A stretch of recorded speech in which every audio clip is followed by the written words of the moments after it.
time for us to take a look at our over and underachievers for the season. There's some interesting debates to be had, I've got to say, James. I'm going to start with Patrick Vieira's Crystal Palace. Loads of people think they've had a great season, but under Roy Hodgson last season, 14th, they're currently 13th in the Premier League. So has it been that much of an improvement? I think it has. I think, look, there is that sort of mid-table of its own, you know, the likes of Palace, Aston Villa, Southampton, Brighton, Leicester sort of dropped into there, and Brentford have had a fantastic season as well. I think the big thing when you look at it is you now look at that team and you go, the recruitment, they've got that right. But that's only right if Patrick Vieira does a good job. The goals have gone up, 49 goals so far going into that final game of the season, playing a better brand of football, importantly. And if you think of where they were at the start of the season, the amount of experienced heads that left the club, and you bring in the likes of Anderson, Gay's been an absolute triumph. Yes, he's cost 30 million, but still, he has been very, very impressive for them. The quality of football has been great as well. Gallagher's been a triumph, and you got some ballers in there as well. Crystal Palace fans are excited to go and watch their team now. And I think that cannot be underestimated, especially when you're a team that's, you know, the main aim is to stay in the division and then you see what happens. So for Patrick Vieira to do that quite comfortably, I think has been super, super impressive. What would you say? Would you agree with that one? I agree with the style of football being much more impressive. I think the squad lacks something. They've left so many good performances, so many leads out there this season. They just haven't too got many the set-piece goals. I think it's in been so many games. Yeah, they've conceded cheap goals late on.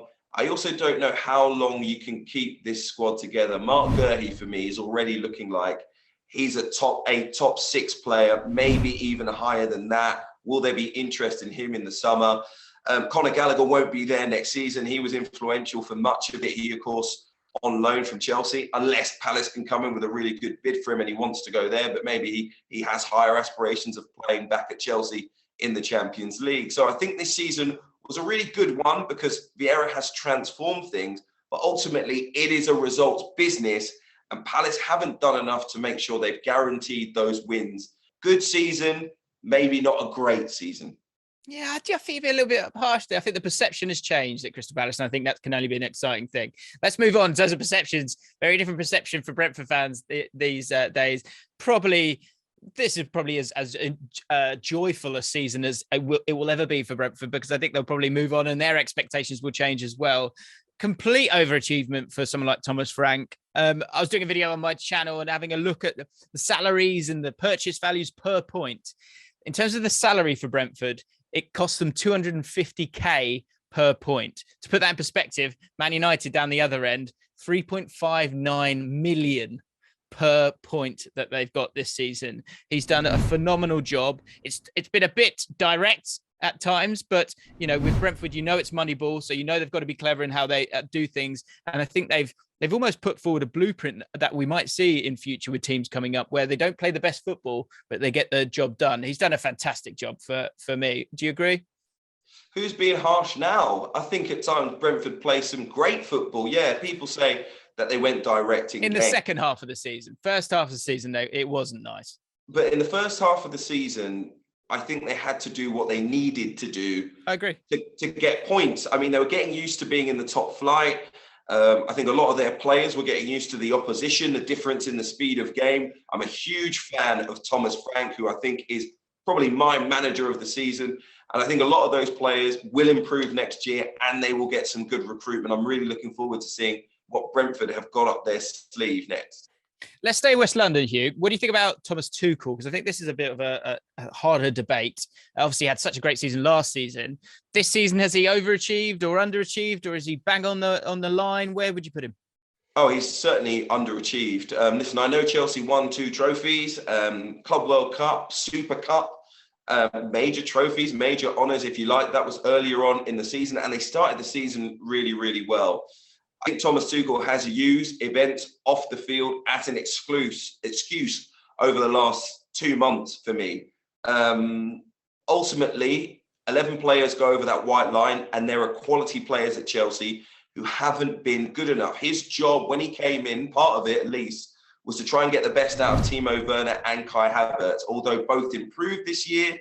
Certainly for me, not improved to the point where you would say, yeah, Chelsea can hang their hat on those two players and maybe go and challenge for the title next season. He brought in a striker in the shape of Romelu Lukaku, £97.5 million. At the end of the season, we're all talking about him possibly leaving and going somewhere else. He hasn't been able to get him into the team and firing in the way that we expected Lukaku to do. That, for me, is a failure. Given the season that they've had, one where we expected them to get close to the Premier League title, they haven't got anywhere near it. And I honestly believe if Abramovich was in charge, Tuchel would be getting sacked. So for him, it's fortunate. We'll see what he can do next season. I don't see how anyone can call it a success. I don't know what you think. I think them finishing third is not the end of the world, and what we might have expected, some might have expected, although most people predicting thought they would actually be higher than that. I think it's the points total for me to draw 11 games and lose 6, to be on 71 points going into that final game. I think they would have hoped to have got 80 plus points because that would have given them a chance at winning the title. They were nowhere near that with the quality that they've got. I think you're right. I think they have underachieved. Underneath them in the table, Manchester United have had an absolute disaster of a season. Cristiano Ronaldo coming through. This is a really interesting one for me because I think for the brand of Cristiano Ronaldo, for his own individual exploits, I think he's overachieved a little bit for someone of his age, going to Manchester United, going to the Premier League. But in terms of him and Man United together, it's probably the opposite, right? It's definitely an underachievement. He's one of the only players at Manchester United who can walk out of this season with their head up. I think he has been Cristiano Ronaldo. I think he's actually maybe even been a better Cristiano Ronaldo than many people expected. People can talk about how the front line at Manchester United didn't really seem to click or didn't really seem to work. His job, when he went over that white line, I'll say it again, was to score goals for Manchester United, and he did that. Had he played for Liverpool this season, had he played for Manchester City this season, he would not have looked out of place in the best teams in the world. Frankly, he's kept himself in great condition. He's still got an eye for a goal. We know what he is. He knows what he is. He's now out there to put the ball in the back of the net, and he did that.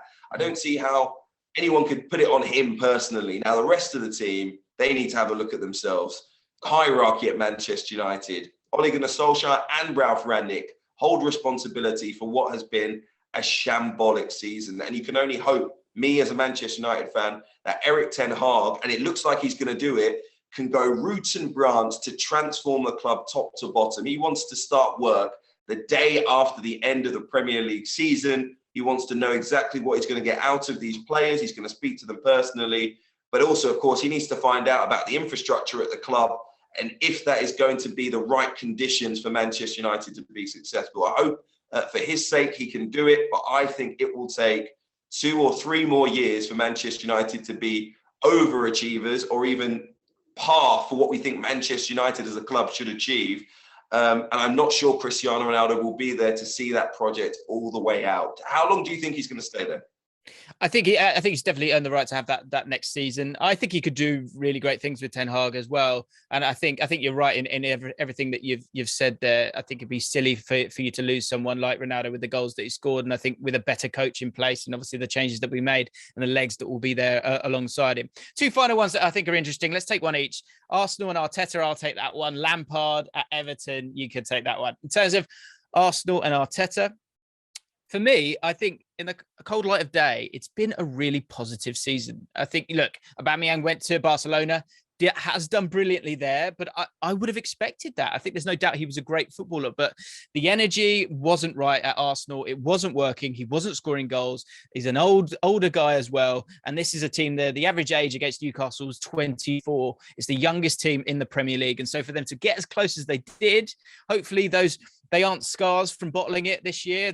It's something that powers them on and motivates them to reach higher ceilings. And ultimately, with that squad, I think you've got a lot of players where at this moment in time, I think you can be excited about what their ceiling is when that first 11 is there, fit and firing. That has been a problem and the squad has been thin, but I think they've taken some steps backwards to take a few going forward. And I think overall, Arteta and Arsenal have overachieved, if I'm honest. Frank Lampard and Everton then to finish us up. Hugh, what do you think? Well, look, as a club setting out at the start of the season, conversations were about Everton possibly reaching European places, minimum top 8 under Rafa Benitez, a manager with experience. I think this season, all of the errors in the way that Everton has been run over the past 5 or 6 years just came out. I mean, it was like the toppling, of a snowman slowly melting in the snow, and suddenly all you're left with was the carrot. It was one of those, and 2 bits of coal. It was like, is that all it was? Yes. Even if Everton had finished 10th or 11th or 12th and mid-table obscurity, we might be saying it's a disappointment of a season. The fact that they were almost relegated, huge underachievement, massive disappointment, complete overhaul needed at that football club as well. And we will see if they can do it under Frank Lampard, who I'm not entirely sure on yet, by the way, going forward. Hi guys, James Allcott here from ESPN's Football Forecast. Thank you for watching. If you've enjoyed the video and you want to check out more, make sure you subscribe to ESPN UK.